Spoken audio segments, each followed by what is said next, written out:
Assalamualaikum warahmatullahi wabarakatuh. Perkenalkan, nama saya Wijenia Aulia Aryani. Saya dari kelas Pendidikan Bahasa dan Sastra Indonesia semester 5. Saya NIM 18010404011. Di sini saya akan menjelaskan mengenai teori tentang belajar.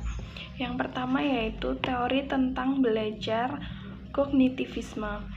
Teori tentang belajar kognitivisme merupakan teori belajar yang mengakui pentingnya faktor individu dalam belajar tanpa meremehkan faktor eksternal atau faktor lingkungan. Bagi kognitivisme, belajar merupakan interaksi antara individu dengan lingkungannya. Dan hal tersebut terus terjadi sepanjang hayatnya. Pakar kognitivisme yang besar pengaruhnya ialah Jan Spiagel. Beliau pernah mengemukakan pendapatnya tentang perkembangan kognitif anak yang terdiri atas beberapa tahap. Dalam hal pemerolehan bahasa, Spiagel mengatakan bahwa anak itu di samping meniru juga aktif dan kreatif dalam menguasai bahasa ibunya.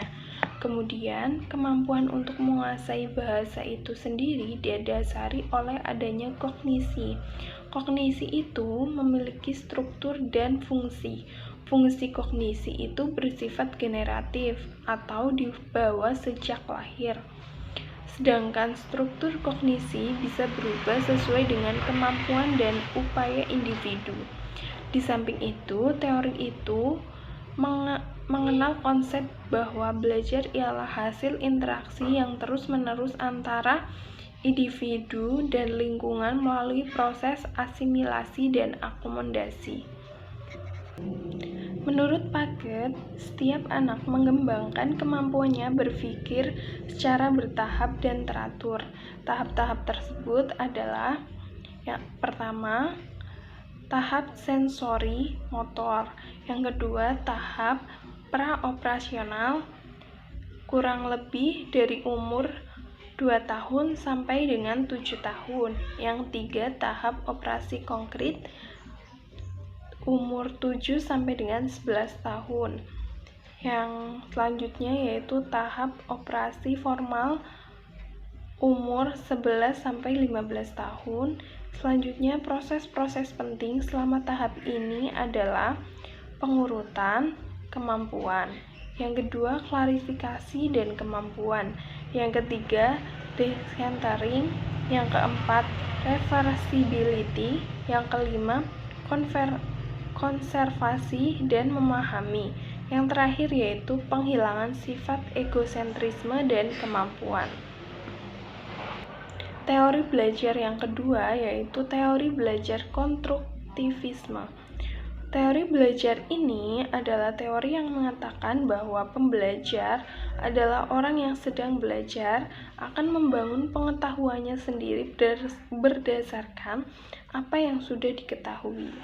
Karena itu, belajar tentang dan memahami, mempelajari suatu itu tidak dapat diwakilkan dan tidak dapat diborongkan kepada orang lain. Siswa sendiri harus proaktif mencari dan menemukan pengetahuan itu, serta memahami sendiri proses belajar dengan mencari dan menemukan pengetahuan tersebut. Teori konstruktivisme didefinisikan sebagai pembelajaran yang bersifat generatif, yaitu tindakan mencipta suatu makna dari apa yang dipelajari. Beda dengan teori behavioristik yang memahami hakikat belajar sebagai kegiatan yang bersifat mekanistik antara stimulus dan respon. Sedangkan teori belajar konstruktivisme lebih memahami belajar sebagai kegiatan manusia membangun dan menciptakan pengetahuan dengan memberi makna apa pengetahuan sesuai dengan pengalamannya. Selanjutnya yaitu teori belajar humanistik. Teori belajar humanistik adalah teori belajar yang berhulu dan bermuara pada manusia itu sendiri. Tujuan utama para pendidik yang menggunakan teori ini adalah membantu siswa untuk mengembangkan dirinya, yaitu membantu masing-masing individu untuk mengenal diri mereka sendiri sebagai manusia yang unik dan membantu dalam mewujudkan potensi-potensi yang ada dalam diri mereka. Peran guru dalam kegiatan belajar ini adalah yang pertama, membantu menciptakan iklim kelas kondusif agar siswa bersifat positif terhadap belajar. Yang kedua, membantu siswa memperjelas tujuan belajarnya. Yang ketiga, membantu siswa untuk memanfaatkan dorongan dan cita-cita mereka sebagai kekuatan pendorong belajar. Yang keempat, menyediakan berbagai sumber belajar pada siswa. Yang kelima, memberi pernyataan dan pendapat serta perasaan dari berbagai siswa bagaimana adanya. Teori belajar humanistik memiliki prinsip belajar yang penting, diantaranya sebagai berikut. Yang pertama, manusia itu memiliki keinginan alamiah untuk belajar, memiliki rasa ingin tahu alamiah terhadap dunianya, dan keinginan yang mendalam untuk mengeksplorasi dan asimilasi pengalaman baru. Yang kedua, belajar akan cepat dan lebih bermakna bila bahan yang dipelajari relevan. Yang ketiga, belajar dapat ditingkatkan dengan mengurangi ancaman dari luar. Yang keempat, belajar secara partisipasi jauh lebih efektif. Yang kelima, belajar atas prakasa sendiri yang melibatkan keseluruhan pribadi, pikiran maupun perasaan akan lebih baik dan tahan lama. Yang keenam, kebebasan, kreativitas, dan kepercayaan diri dalam belajar dapat ditingkatkan dengan evaluasi diri orang lain yang begitu penting. Yang terakhir yaitu teori belajar kecerdasan ganda. Teori ini yaitu teori belajar yang menjelaskan bahwa seseorang itu memiliki kecerdasan ganda. Kemampuan-kemampuan yang dimasukkan dalam integrasi ganda haruslah memenuhi 8 kriteria yang sering digunakan untuk menentukan apakah kemampuan itu benar-benar suatu integrasi atau bukan. 8 kriteria tersebut adalah yang pertama, terisolasi dalam bagian otak tertentu. Yang kedua, bersifat independen. Yang ketiga, memuat suatu operasi khusus. Yang keempat, mempunyai sejarah perkembangan sendiri. Yang kelima, berkaitan dengan sejarah evolusi zaman dahulu. Yang keenam, dukungan psikologi eksperimental. Yang ketujuh, dukungan dari penemuan psikometrik. Yang kedelapan, dapat disimbolkan. Inteligensi ganda itu terdapat 9 macam.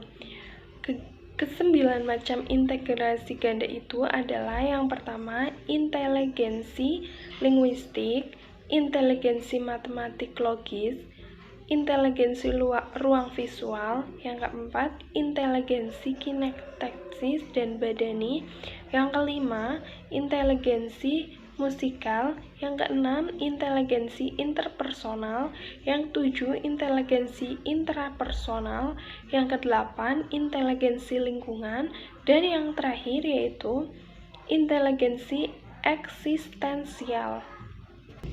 Selanjutnya, saya akan menjelaskan mengenai berbagai teori tentang pembelajaran. Yang pertama, saya akan menjelaskan mengenai pengertian belajar.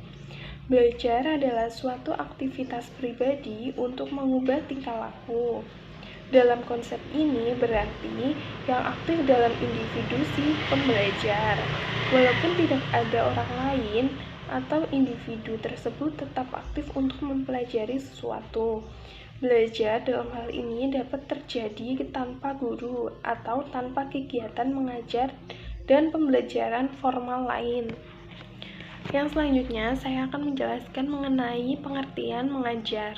Mengajar meliputi segala hal yang berkaitan dengan proses pentransferan ilmu oleh seorang guru yang dilakukan di dalam kelas. Dalam hal ini, untuk melakukan kegiatan mengajar perlu ada murid, guru, dan di kelas atau di dalam alam terbuka. Yang aktif dalam hal ini berarti guru.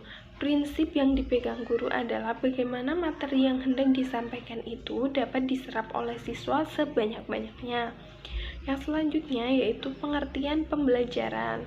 Pembelajaran berarti proses yang dilakukan oleh seseorang agar orang lain dapat melakukan tindakan belajar. Dalam hal ini, orang yang membuat proses agar orang lain belajar atau guru berfungsi sebagai fasilitator.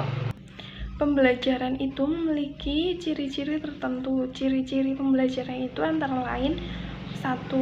Merupakan upaya sadar dan disengaja. Yang kedua, membuat siswa menjadi belajar. Yang ketiga, menunjukkan tujuan terlebih dahulu. Yang keempat, mengendalikan pelaksanaan baik dalam isinya, waktu proses maupun hasilnya. Selanjutnya, saya akan menjelaskan mengenai fungsi umum bahasa. Fungsi umum bahasa adalah sebagai alat komunikasi sosial. Rubin 2015. Di dalam masyarakat ada komunikasi atau saling hubung antara anggota. Untuk melakukan suatu komunikasi diperlukan suatu bahasa. Dengan demikian, setiap masyarakat dipastikan memiliki dan menggunakan alat komunikasi sosial tersebut. Tidak ada masyarakat tanpa bahasa, dan tidak ada pula bahasa tanpa masyarakat. Ada orang yang mempertanyakan, mana yang lebih dahulu, bahasa atau masyarakat? Pertanyaan ini sama dengan pertanyaan, mana yang lebih dulu, ayam atau telur? Berkaitan dengan teka-teki tersebut, muncul persoalan lain, yakni mana yang lebih menentukan di antara keduanya. Bahasa menentukan corak suatu masyarakat atau masyarakat menentukan corak suatu bahasa. Pada umumnya, orang lebih cenderung memilih gagasan yang kedua. Akan tetapi, hal lain, kedua hal tersebut sama-sama memiliki prioritas tersendiri. Ada dua orang ahli mengemukakan suatu hipotesis yang terkenal dengan hipotesis Work-Sapir. Menurut hipotesis ini, bahasalah yang menentukan corak suatu masyarakat. Hipotesis ini memang agak mengejutkan dan melawan arus. Akan tetapi, bagaimanapun juga, kebenaran hipotesis itu masih harus diuji. Seorang bernama Kangen, mungkin nama samaran, menulis sebuah artikel yang isinya agak provokatif. Hal ini perlu ditegakkan sebab tulisan itu tampaknya beranjak dari hipotesis Work-Sapir. Ada 3 persoalan yang dikemukakan oleh Kangen, yaitu masalah sapaan, masalah kata tesis, dan salam atau greeting. Di sana dikemukakan bahwa bahasa yang meminjam kata kekerabatan atau bapak, ibu, saudara sebagai kata sapaan mengakibatkan masalah masyarakat pemakainya memiliki sifat familiar. Selanjutnya, saya akan menjelaskan mengenai fungsi khusus bahasa. Menurut Jacob, membagi fungsi bahasa menjadi 6 macam. Yang pertama, emotif, kognitif, referensial, putik, fatik, dan metalingual. Ahli bahasa yang gagasannya terilmiahi oleh Buder ini mendasarkan pembagiannya atas tumpuan perhatian atau aspek. Seperti kita ketahui bahwa bahasa memiliki 6 aspek, yakni aspek sender, konteks, message, connect, kode, dan address. Apabila tumpuannya si penutur atau addresser, maka fungsinya bahasa sebagai emotif. Apabila tumpuan pembicaraan pada konteks maka fungsi bahasanya referensial. Apabila tumpuan bahasanya pada amanat atau message, maka fungsi bahasanya yaitu putik. Apabila tumpuan pembicaraannya pada konteks, maka maka fungsi bahasanya fatik atau patik. Apabila tumpuan pembicaraannya pada kode, maka fungsi bahasanya yaitu metalingual. Dan apabila tumpuan pembicaraannya pada lawan bicara, maka fungsi bahasanya kognitif. Selanjutnya, saya akan menjelaskan mengenai strategi untuk pemerolehan bahasa anak. Yang pertama itu ada mengingat, meniru, mengamati langsung, dan yang terakhir bermain. Langsung saja, saya akan menjelaskan pengertian mengingat untuk strategi pemerolehan bahasa anak. Memainkan peranan yang cukup penting dalam pemerolehan bahasa. Setiap pengalaman indrawi yang dilalui oleh anak dicatat dalam benaknya. Ketika dia menyentuh, menyerap, mendengar, dan melihat sesuatu, memori anak akan merekamnya. Yang kedua yaitu meniru. Meniru berarti mencontoh secara kreatif atau menginspirasi. Peniruan yang dilakukan anak tidak selalu berupa pengulangan yang persis sama atas apa yang didengarnya, tetapi juga ada varian-varian tertentu sesuai dengan apa yang didengarnya. Yang ketiga yaitu mengalami langsung, merupakan strategi pemerolehan bahasa yang dapat mempercepat anak untuk menguasai bahasa pertamanya. Kegiatan berbahasa dalam konteks yang nyata ini sangat efektif bagi anak untuk memperoleh bahasa. Dengan mengalami secara langsung, berarti anak setiap detik melakukan praktek berbahasa. Yang keempat atau yang terakhir, strategi pemerolehan bahasa yaitu bermain. Bermain merupakan strategi yang sangat baik bagi anak untuk memperoleh bahasa. Dengan bermain, jiwa anak merasa senang sehingga tanpa terasa dia dapat memperoleh masukan tentang bahasa. Oleh karena itu, bermain sangat penting untuk mendorong pengembangan kemampuan berbahasa anak.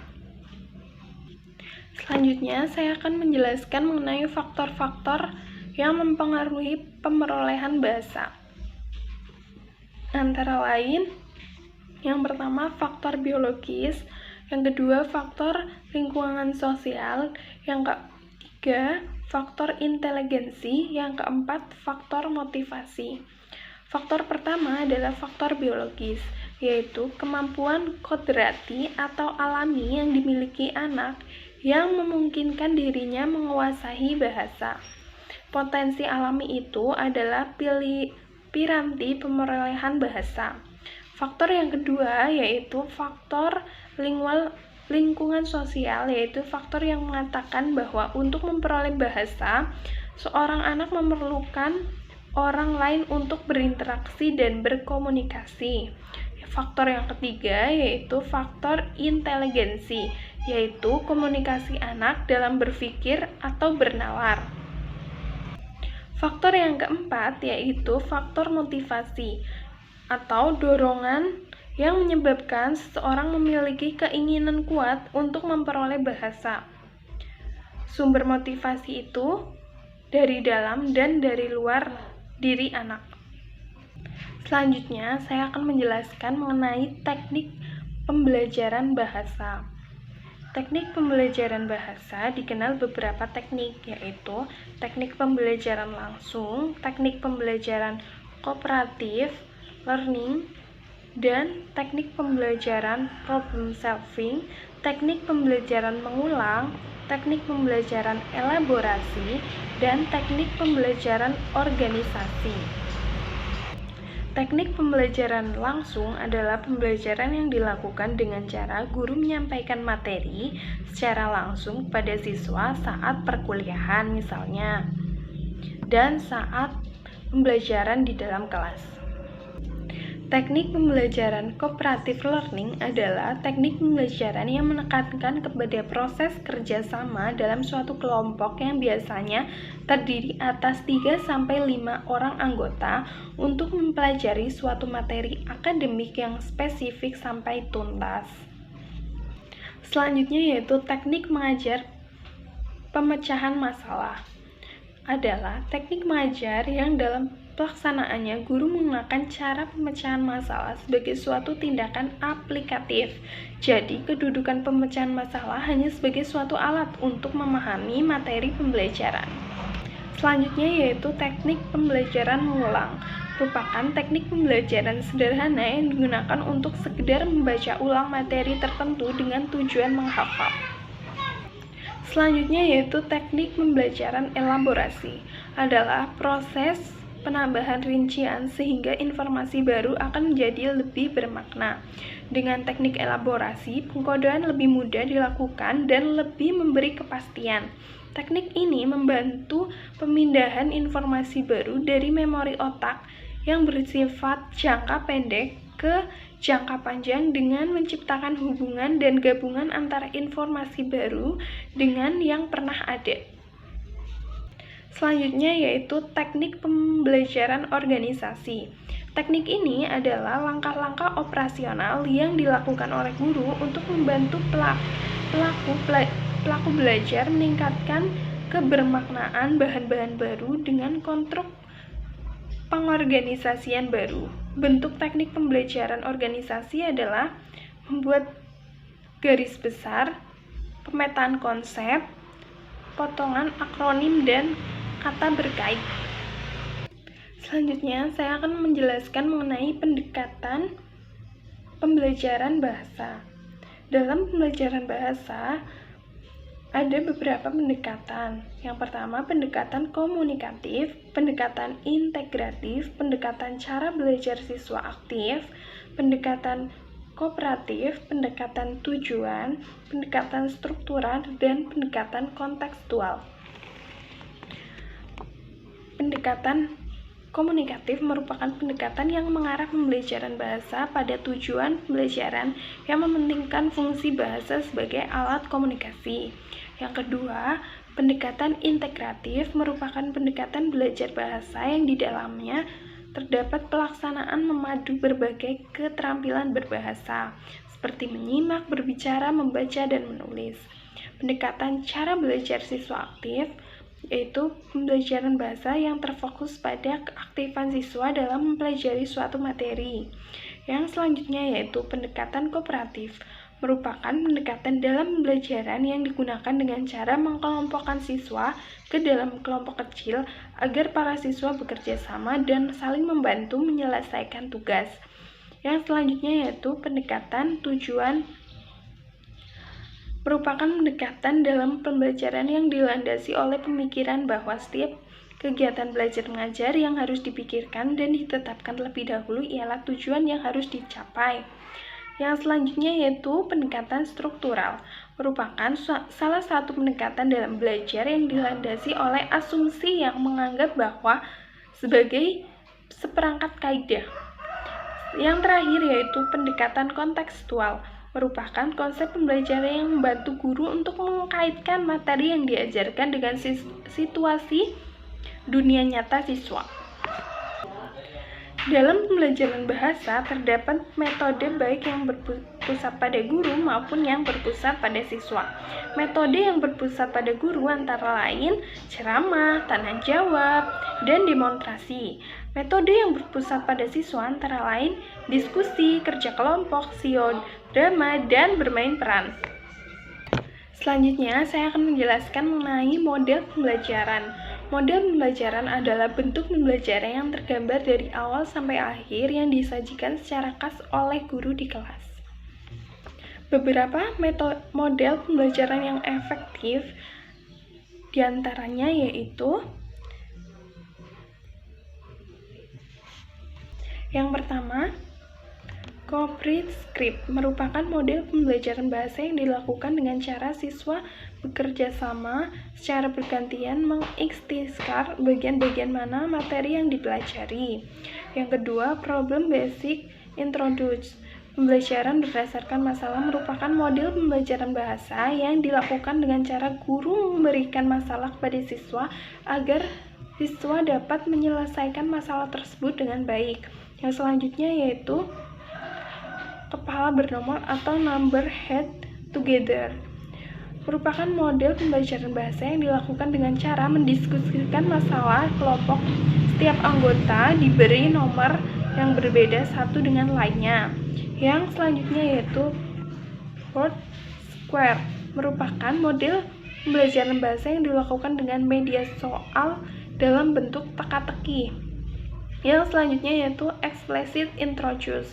Merupakan model pembelajaran langsung yang khusus dirancang untuk mengembangkan belajar siswa tentang pengetahuan prosedural dan pengetahuan deklaratif yang dapat diajarkan dengan pola selangkah demi selangkah. Yang selanjutnya yaitu complete sentence. Merupakan model pembelajaran bahasa yang dilakukan dengan media penyiapan balako isian yang berupa paragraf kalimat yang belum lengkap. Kemudian siswa disuruh untuk melengkapi kalimat tersebut.